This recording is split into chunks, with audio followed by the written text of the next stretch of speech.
Hi friends, ಎಲ್ರಿಗೂ ನಮಸ್ತೆ. Welcome back to Deepika lifestyle and vlogs. ಎಲ್ಲರೂ ಹೇಗಿದ್ದೀರಾ? ನಾನು ಚೆನ್ನಾಗಿದ್ದೀನಿ. ಐ ಹೋಪ್ ನೀವೆಲ್ಲರೂ ಚೆನ್ನಾಗಿದ್ದೀರಾ ಅಂತ ಅಂದ್ಕೊಂಡಿದ್ದೀನಿ. ಪ್ಲೀಸ್ ಫ್ರೆಂಡ್ಸ್, ಈ ವಿಡಿಯೋನ ಫಸ್ಟಿಂದ ಕೊನೆವರೆಗೂ ಸ್ಕಿಪ್ ಮಾಡಿದೆ ನೋಡಿ. ನಿಮ್ಗೆ ಇಷ್ಟ ಆದರೆ ಲೈಕ್ ಮಾಡಿ, ಶೇರ್ ಮಾಡಿ. ಹೊಸದಾಗಿ ನೋಡೋರು ನಮ್ಮ ಚಾನಲ್ಗೆ ಸಬ್ಸ್ಕ್ರೈಬ್ ಮಾಡ್ಕೊಳ್ಳಿ. ಪಕ್ಕದಲ್ಲಿರೋ ಬೆಲ್ಲೈಕನ್ ಕ್ಲಿಕ್ ಮಾಡಿ. ನಾವು ಹಾಕೋ ಪ್ರತಿಯೊಂದು ವಿಡಿಯೋ ನೋಟಿಫಿಕೇಷನ್ಗೆ ಬರುತ್ತೆ, ತಕ್ಷಣ ನೋಡ್ಬೋದು. ಈ ವಿಡಿಯೋ ಇಷ್ಟ ಆದರೆ ಓಂ ಶ್ರೀ ಗುರು ರಾಘವೇಂದ್ರಾಯ ನಮಃ ಅಂತ ಒಂದು ಕಮೆಂಟ್ ಕೊಡೋದನ್ನು ಮರಿಬೇಡಿ ಸ್ನೇಹಿತರೆ. ತುಲಾ ರಾಶಿಯ ಸ್ನೇಹಿತರಿಗೆ ಸ್ವಾಗತ ನಮ್ಮ ಚಾನಲ್ಗೆ. ಸ್ನೇಹಿತರೆ, ನಾನಿವಾಗ ತಿಳಿಸ್ಕೊಡ್ತಾ ಇದ್ದೀನಿ ತುಲಾ ರಾಶಿಯ ಜೂನ್ ಭವಿಷ್ಯವನ್ನು. ಬನ್ನಿ ನೋಡೋಣ. ಜೂನ್ ಕೊನೆಯ ದಿನಗಳಲ್ಲಿ ಸಾಕಷ್ಟು ಅದೃಷ್ಟವನ್ನು ನೋಡಲಿದ್ದೀರಿ. ಅಂದರೆ ತುಲಾ ರಾಶಿಯವರು ಜೂನ್ ಕೊನೆಯ ಅಂದರೆ ಈ ಕೊನೆಯ ದಿನಗಳಲ್ಲಿ, ಜೂನ್ ತಿಂಗಳ ಕೊನೆಯ ದಿನಗಳಲ್ಲಿ ತುಂಬ ಅದೃಷ್ಟವನ್ನು ನೋಡಲಿದ್ದೀರಿ. ಅದೇ ರೀತಿ ಯಾವುದ್ರ ಬಗ್ಗೆ ಬಹಳಷ್ಟು ಎಚ್ಚರಿಕೆ ವಹಿಸಬೇಕು ಅನ್ನೋದನ್ನು ಕೂಡ ನೋಡೋಣ. ತುಂಬ ತುಲಾರಾಶಿಯವರು ಅಂತ ಕಂಪ್ಲೀಟಾಗಿ ಇದೇ ವಿಡಿಯೋ ತಿಳಿಸ್ಕೊಡ್ತಾ ಹೋಗ್ತೀನಿ. ವ್ಯಾಪಾರ ವ್ಯವಹಾರದಲ್ಲಿ, ಆರೋಗ್ಯದಲ್ಲಿ, ನಿಮ್ಮ ಉದ್ಯೋಗದಲ್ಲಿ, ಕುಟುಂಬ ಜೀವನ, ಒಟ್ಟಾರೆಯಾಗಿ ತುಲಾರಾಶಿಯವರಿಗೆ ಸ್ನೇಹಿತರೆ ಗ್ರಹಗಳ ಸಂಚಾರ ಮತ್ತು ಗ್ರಹಗಳ ಸ್ಥಾನ ಬದಲಾವಣೆಯಿಂದ ಏನೆಲ್ಲ ಬದಲಾವಣೆಯನ್ನು ತುಲಾರಾಶಿಯವರು ನೋಡಲಿದ್ದೀರಿ, ಯಾವುದರ ಬಗ್ಗೆ ಎಚ್ಚರಿಕೆ ವಹಿಸಬೇಕು, ಏನೆಲ್ಲ ಅದೃಷ್ಟದ ಫಲಗಳನ್ನು ಗಳಿಸಲಿದ್ದೀರಿ ಅನ್ನೋದನ್ನು ಕಂಪ್ಲೀಟಾಗಿ ನೋಡ್ತಾ ಹೋಗೋಣ ಈ ವಿಡಿಯೋದಲ್ಲಿ. ಮತ್ತು ಯಾವುದರಲ್ಲಿ ಶುಭವಾಗಲಿದೆ, ಯಾವುದರಲ್ಲಿ ಅಶುಭವಾಗಲಿದೆ, ಯಾವುದರ ಬಗ್ಗೆ ಮುನ್ನೆಚ್ಚರಿಕೆಗಳನ್ನು ತೆಗೆದುಕೊಳ್ಳಬೇಕು, ತುಲಾರಾಶಿಯವರ ಕಂಪ್ಲೀಟಾಗಿ ಇದೇ ವಿಡಿಯೋದಲ್ಲಿ ತಿಳ್ಕೊಬೇಕು. ನೀವು ಕೂಡ ಅಂದರೆ ಎಲ್ಲೂ ಕೂಡ ವಿಡಿಯೋನ ಸ್ಕಿಪ್ ಮಾಡಬಾರ್ದು. ಅಂದರೆ ವಿಡಿಯೋನ ಕಟ್ ಮಾಡಿ ಓಡಿಸ್ಕೊಂಡು ಹೋಗಿ ನೋಡ್ತೀರಾ.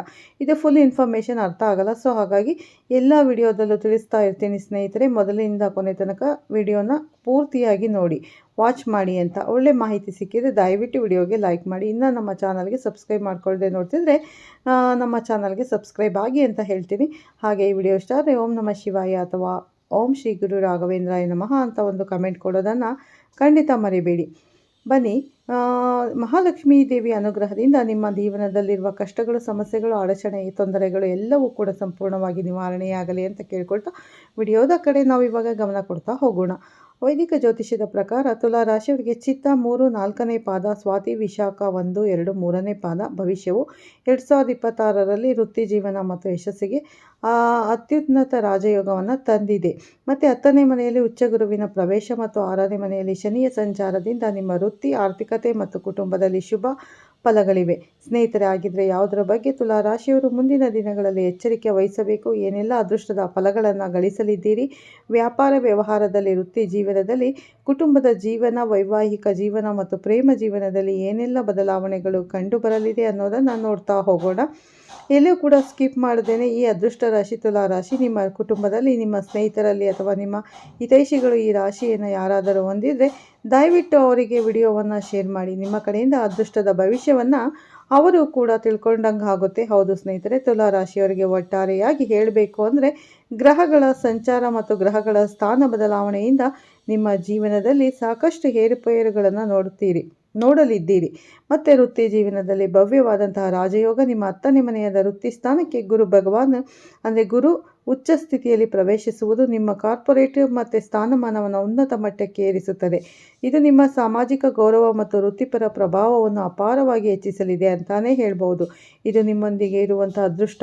ಜೂನ್ ದ್ವಿತೀಯಾರ್ಧದಿಂದ 9ನೇ ಮನೆಯಾದ ಭಾಗ್ಯಸ್ಥಾನದಲ್ಲಿ ಸೂರ್ಯನ ಸಂಚಾರವು ನಿಮ್ಮೆಲ್ಲ ಉಪಕ್ರಮಗಳಲ್ಲಿ ಅದೃಷ್ಟವನ್ನು ತುಂಬುತ್ತದೆ. ನೀವು ಪ್ರಾರಂಭಿಸುವಂತಹ ಪ್ರತಿಯೊಂದು ರಚನಾತ್ಮಕ ಕಾರ್ಯವು ಯಶಸ್ವಿಯಾಗಿ ಪೂರ್ಣಗೊಳ್ಳುತ್ತದೆ. ಇನ್ನು ಅಷ್ಟಮ ಕುಜನ ಬಗ್ಗೆ ಎಚ್ಚರಿಕೆ ವಹಿಸಬೇಕಾಗುತ್ತೆ. ಜೂನ್ 21ರಂದು 8ನೇ ಮನೆಗೆ ಮಂಗಳನ ಆಗಮನವು ತಿಂಗಳ ಅಂತ್ಯದಲ್ಲಿ ವೈವಾಹಿಕ ಘರ್ಷಣೆಗಳು ಮತ್ತು ಪ್ರಯಾಣದ ಅಡಚಣೆಗಳು ಸೂಚಿಸುತ್ತದೆ. ತಾಳ್ಮೆಯಿಂದ ವರ್ತಿಸುವುದು ನಿಮಗೆ ಅತ್ಯುತ್ತಮವಾದ ಆಯ್ಕೆಯಾಗಿದೆ ಅಂತಾನೆ ಹೇಳ್ಬೋದು. ತುಲಾ ರಾಶಿಯವರಿಗೆ, ತುಲಾ ರಾಶಿಯ ವ್ಯಕ್ತಿಗಳಿಗೆ ಪರಾಭವ ನಾಮ ಸಂವತ್ಸರದ ಜೂನ್ 2026 ದ್ವಿತೀಯಾರ್ಧದಿಂದ ತುಲಾ ರಾಶಿಯವರಿಗೆ ವೃತ್ತಿ ಜೀವನದಲ್ಲಿ ಒಂದು ಅದ್ಭುತವಾದಂಥ ಸುವರ್ಣ ಅಧ್ಯಾಯವನ್ನು ಪಡೆಯಲಿದೆ. ಕಳೆದ 1 ವರ್ಷದಿಂದ ನಿಮ್ಮ 9ನೇ ಮನೆಯಲ್ಲಿ ಸಂಚರಿಸುತ್ತಿದ್ದ ನಿಮಗೆ ಅದೃಷ್ಟವನ್ನು ಕರುಣಿಸಿದಂತಹ ಗುರು ತನ್ನ ಉಚ್ಚ ಅಂದರೆ ತುಲಾ ರಾಶಿಯನ್ನು ವೃತ್ತಿ ಜೀವನ ಅದ್ಭುತವಾದ ಸುವರ್ಣ ಅಧ್ಯಾಯವನ್ನು ಪಡೆಯುವ ಒಂದು ವರ್ಷ. ಮತ್ತು ತನ್ನ ಉಚ್ಚ ಸ್ಥಾನವನ್ನು ಪಡೆಯಲು ನಿಮ್ಮ 10ನೇ ಮನೆಗೆ ಕರ್ಕಾಟಕಕ್ಕೆ ಕರ್ಮದ ಸ್ಥಾನಕ್ಕೆ ಪ್ರವೇಶಿಸುತ್ತಾರೆ.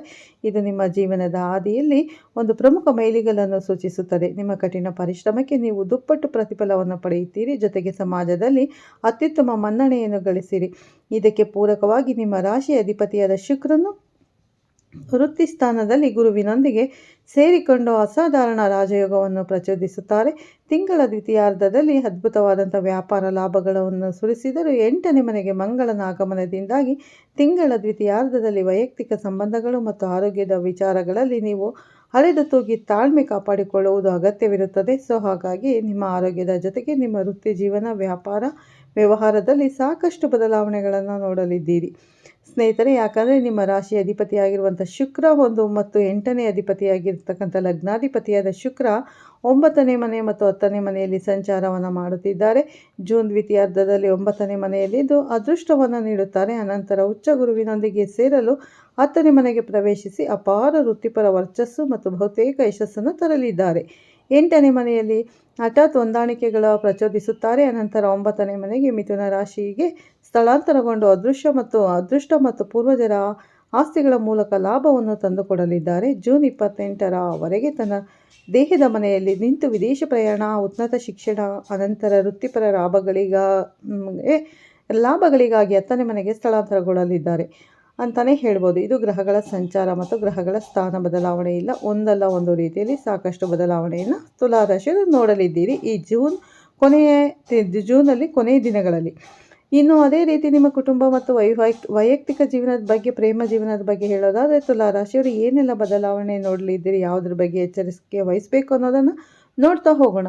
ತುಲಾರಾಶಿಯವರಿಗೆ ಈ ಜೂನ್ ತಿಂಗಳು ಕೌಟುಂಬಿಕ ಜೀವನವು ಮಿಶ್ರ ಫಲಿತಾಂಶಗಳನ್ನು ಪ್ರದರ್ಶಿಸುತ್ತದೆ. 10ನೇ ಮನೆಯಲ್ಲಿರುವ ಶುಭ ಗ್ರಹಗಳು ನಿಮ್ಮ ವೃತ್ತಿ ಜೀವನದ ಸಾಧನೆಗಳನ್ನು ಇಡೀ ಕುಟುಂಬವು ಸಂತೋಷದಿಂದ ಆಚರಿಸುವುದನ್ನು ಖಚಿತಪಡಿಸುತ್ತದೆ.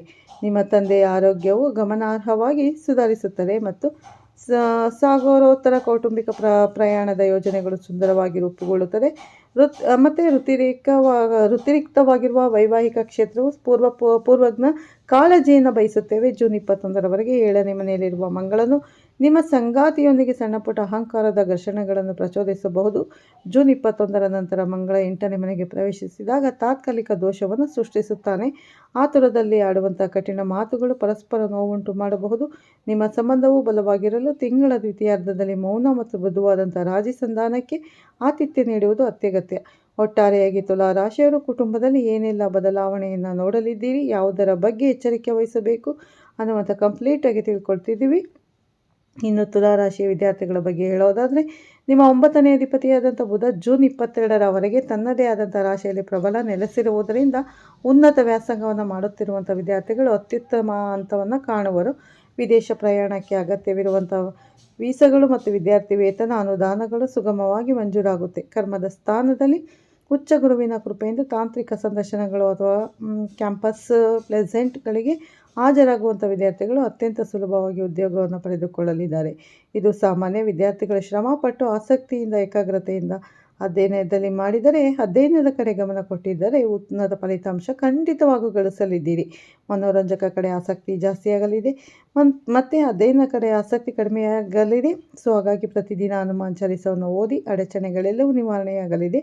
ಅಧ್ಯಯನದ ಕಡೆ ಆಸಕ್ತಿ, ಏಕಾಗ್ರತೆ ಹೆಚ್ಚಾಗಲಿದೆ ಅಂತಲೇ ಹೇಳಬಹುದು. ಇನ್ನು ನಿಮ್ಮ ಹೆಲ್ತ್ ಬಗ್ಗೆ ಹೇಳೋದಾದರೆ ತುಲಾರಾಶಿಯವರ ಆರೋಗ್ಯದ ಬಗ್ಗೆ ಹೇಳುವುದಾದರೆ ಏನೆಲ್ಲ ಬದಲಾವಣೆಯ ಗ್ರಹಗಳು ಸೂಚಿಸಲಿದೆ ಅಂದರೆ ವೃತ್ತಿ ಸ್ಥಾನದಲ್ಲಿ ಬಲವಾದ ಗುರುವಿನೊಂದಿಗೆ ನಿಮ್ಮ ರಾಶಿ ಅಧಿಪತಿಯಾಗಿರುವಂಥ ಶುಕ್ರನು ಸೇರಿರುವುದರಿಂದ ನಿಮ್ಮ ದೇಹದ ರೋಗ ನಿರೋಧಕ ಶಕ್ತಿ ಮತ್ತು ದೈಹಿಕ ಕಾಂತಿ ಅತ್ಯುತ್ತಮವಾಗಿರುತ್ತದೆ. ದೀರ್ಘಕಾಲದಿಂದ ಕಾಡುತ್ತಿದ್ದಂತಹ ಯಾವುದೇ ಸಣ್ಣ ಪುಟ್ಟ ಆರೋಗ್ಯ ಸಮಸ್ಯೆಗಳು ವೇಗವಾಗಿ ಗುಣಮುಖವಾಗಲು ಪ್ರಾರಂಭಿಸುತ್ತದೆ. ಜೂನ್ 22ರಂದು ನಿಮ್ಮ 8ನೇ ಮನೆಗೆ ವೃಷಭಕ್ಕೆ ಅಂದರೆ ಮಂಗಳನ ಆಗಮನವು ಸ್ಪಷ್ಟ ಎಚ್ಚರಿಕೆಯನ್ನು ಸಂಕೇತವನ್ನು ನೀಡುತ್ತೆ ಸ್ನೇಹಿತರೆ. ಮತ್ತು ಅಷ್ಟಮ ಜನಸಂಚಾರವು ಅಟ್ಟಹಾರಿ ಜಾರಿ ಬೀಳುವುದು, ಕಿರಿಕಿರಿಯಲ್ಲಿ ಏರಿಕೆ, ರಕ್ತದೊತ್ತಡ, ಗ್ಯಾಸ್ಟ್ರಿಕ್ ಸಮಸ್ಯೆ, ಅಸಿಡಿಟಿ ಜಾಸ್ತಿ ಆಗುವುದು, ಸಣ್ಣ ಪುಟ್ಟ ವ್ಯತ್ಯಾಸಗಳು ಉಂಟು ಮಾಡಬಹುದು. ಸೊ ಹಾಗಾಗಿ ನೀವು ತಿನ್ನುವಂತಹ ಆಹಾರ ಪದ್ಧತಿ ಸ್ವಲ್ಪ ಎಚ್ಚರಿಕೆ ವಹಿಸಿ. ವಾಹನ ಚಲಾಯಿಸುವಾಗ ಕೂಡ ಟ್ರಾಫಿಕ್ ನಿಯಮಗಳನ್ನು ಕಡ್ಡಾಯವಾಗಿ ಫಾಲೋ ಮಾಡಬೇಕಾಗುತ್ತೆ. ಫೋನ್ ಕಾರ್ಯಗಳನ್ನು ನಿರ್ವಹಿಸುವುದು ಅಥವಾ ಅತಿ ವೇಗದಿಂದ ದೂರವಿರುವುದು ಅತ್ಯಂತ ನಿರ್ಣಾಯಕ ಅಂತ ಹೇಳ್ಬೋದು. ತುಲಾರಾಶಿಯ ವ್ಯಕ್ತಿಗಳಿಗೆ ಯೋಗ ಅಥವಾ ಉಸಿರಾಟದ ವ್ಯಾಯಾಮಗಳು, ಪ್ರಾಣಾಯಾಮವನ್ನು ಅಳವಡಿಸಿಕೊಳ್ಳುವುದು ನಿಮ್ಮ ಮನಸ್ಸನ್ನು ಗಮನಾರ್ಹವಾಗಿ ಶಾಂತಗೊಳಿಸುತ್ತೆ. ಪ್ರತಿದಿನ ಯೋಗ, ಧ್ಯಾನ, ಮೆಡಿಟೇಷನನ್ನು ಮಾಡಿ ಉನ್ನತ ಆರೋಗ್ಯಕ್ಕೆ ಆದ್ಯತೆ ನೀಡಿ ಸ್ನೇಹಿತರೆ ಅಂತ ಹೇಳ್ತಾ, ಇನ್ನು ಮುಂದಿನದಾಗಿ ಹೇಳೋದಾದರೆ ನಿಮ್ಮ ಆರ್ಥಿಕ ಸ್ಥಿತಿ ಮತ್ತು ಸಂಪತ್ತಿನ ಬಗ್ಗೆ ಹೇಳೋದಾದರೆ ಯಾವುದರಲ್ಲಿ ಲಾಭವನ್ನು ನೋಡಲಿದ್ದೀರಿ, ಯಾವುದರ ಬಗ್ಗೆ ಎಚ್ಚರಿಕೆ ವಹಿಸಬೇಕು, ಏನೆಲ್ಲ ಖರೀದಿ ಮಾಡುವಂಥ ಯೋಗ ಇದೆ ತುಲಾ ರಾಶಿಯವರಿಗೆ ಅಂತ ನೋಡೋದಾದರೆ, ಆರ್ಥಿಕವಾಗಿ ಸ್ನೇಹಿತರೆ ನಿಮ್ಮ ಜೀವನ ಏರಿಕೆಯಾಗಲಿದೆ. ನಿಮ್ಮ ವೃತ್ತಿ ಜೀವನದಲ್ಲಿ ಸಾಧಿಸಿದಂತಹ ನಿರಂತರ ಪ್ರಗತಿಯು ನಿಮ್ಮ ಬ್ಯಾಂಕ್ ಬ್ಯಾಲೆನ್ಸನ್ನು ನೇರವಾಗಿ ಶ್ರೀಮಂತಗೊಳಿಸುತ್ತದೆ. ಜೂನ್ ದ್ವಿತೀಯಾರ್ಧದಂದು ಸೂರ್ಯನು 9ನೇ ಮನೆಗೆ ಮಿಥುನಕ್ಕೆ ಪ್ರವೇಶಿಸುವುದು ಇಂದಿನ ಹೂಡಿಕೆಗಳು ಅಥವಾ ಷೇರು ಮಾರುಕಟ್ಟೆಗಳ ಮೂಲಕ ಅದ್ಭುತವಾದಂತಹ ಆರ್ಥಿಕ ಅದೃಷ್ಟವನ್ನು ತೆರೆಯುತ್ತದೆ.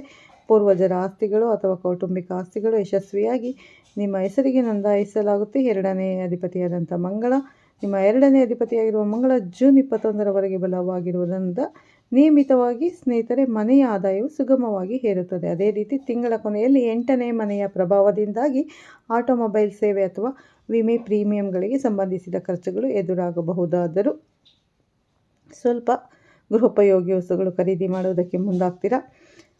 ಇದೆಲ್ಲ ಹೇಳ್ಬೋದು. ಮುಂದಿನ ದಿನಗಳಲ್ಲಿ ಸ್ನೇಹಿತರೆ ಅನಗತ್ಯ ಖರ್ಚುಗಳು ಮಾಡಬೇಡಿ, ಒಂದಷ್ಟು ಸೇವಿಂಗ್ಸ್ ಮಾಡಿ ಅಂತ ಹೇಳ್ತಾ, ಇನ್ನು ವ್ಯಾಪಾರ ಸ್ವಾಮಿ ಉದ್ಯೋಗ ಬಗ್ಗೆ ಹೇಳೋದಾದರೆ ಏನೆಲ್ಲ ಬದಲಾವಣೆ ನೋಡಲಿದ್ದೀನಿ ಅಂದರೆ, ಸ್ವತಂತ್ರ ಉದ್ಯಮಿಗಳು ತಿಂಗಳ ದ್ವಿತೀಯಾರ್ಧದಲ್ಲಿ ಲಾಭದಾಯಕ ಆರ್ಥಿಕ ಹಣವನ್ನು ಅನುಭವಿಸ್ತೀರಾ. 7ನೇ ಅಧಿಪತಿ ಮಂಗಳ ಜೂನ್ 22ರವರೆಗೆ ತನ್ನದೇ ಆದಂಥ ಮನೆಯಲ್ಲಿ ನೆಲೆಸಿರುವುದರಿಂದ ನೀವು ಕೈಗೊಳ್ಳುವ ದಿಟ್ಟ ಮತ್ತು ದೃಢವಾದ ಹೆಜ್ಜೆಗಳು ಭವ್ಯವಾದಂಥ ಲಾಭವನ್ನು ನೀಡುತ್ತೆ ಅಂತಲೇ ಹೇಳ್ಬೋದು ಸ್ನೇಹಿತರೆ. ಹೇಳ್ತಾ ಈ ವಿಡಿಯೋನ ಮುಗಿಸ್ತಾ ಇದ್ದೀನಿ. ನೋಡೋದ್ರಲ್ಲ ತುಲಾ ರಾಶಿಯ ಸ್ನೇಹಿತರೆ ಯಾವೆಲ್ಲ ಲಾಭಗಳಿವೆ ಈ ತಿಂಗಳಲ್ಲಿ ಅಂತ ಪೂರ್ತಿ ವಿಡಿಯೋದಲ್ಲಿ ತಿಳಿಸ್ಕೊಟ್ಟಿದ್ದೀನಿ. ತುಲಾ ರಾಶಿಯವರು ಈ ವಿಡಿಯೋನ ಪೂರ್ತಿಯಾಗಿ ಸ್ಕಿಪ್ ಮಾಡದೆ ನೋಡಿ. ನಿಮ್ಗೆ ಇಷ್ಟ ಆದ ಲೈಕ್ ಮಾಡಿ, ಶೇರ್ ಮಾಡಿ. ಹಾಗೆ ಓಂ ಶ್ರೀ ಗುರು ರಾಘವೇಂದ್ರಾಯ ನಮಃ ಅಂತ ಒಂದು ಕಮೆಂಟ್ ಮಾಡಿ. ಮತ್ತೆ ಸಿಗ್ತೀನಿ ಉತ್ತಮ ರಾಶಿ ಭವಿಷ್ಯದೊಂದಿಗೆ ಅಂತ ಹೇಳ್ತಾ ವಿಡಿಯೋನ ಎಂಡ್ ಮಾಡ್ತೀನಿ. ಎಲ್ಲರಿಗೂ ಧನ್ಯವಾದಗಳು. ಎಲ್ಲರಿಗೂ ಒಳ್ಳೆಯದಾಗಲಿ ಸ್ನೇಹಿತರೆ.